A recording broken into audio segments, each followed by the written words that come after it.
Military Academy.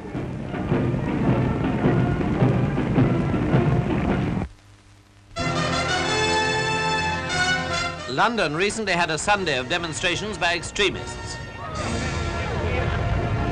Sir Oswald Mosley, arriving at Ridley Road to hold a meeting, was greeted like this by his followers.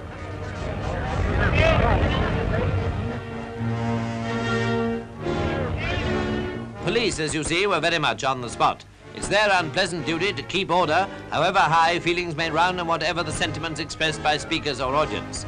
There were about 200 police here, while Sir Oswald addressed the meeting of what he calls his union movement.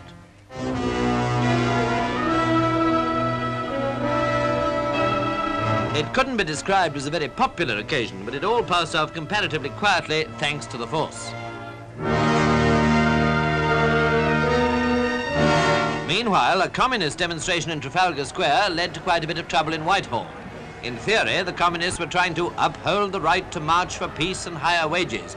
But as you'd expect, this involved a clash with authority as demonstrators tried to invade Downing Street and a number of arrests had to be made.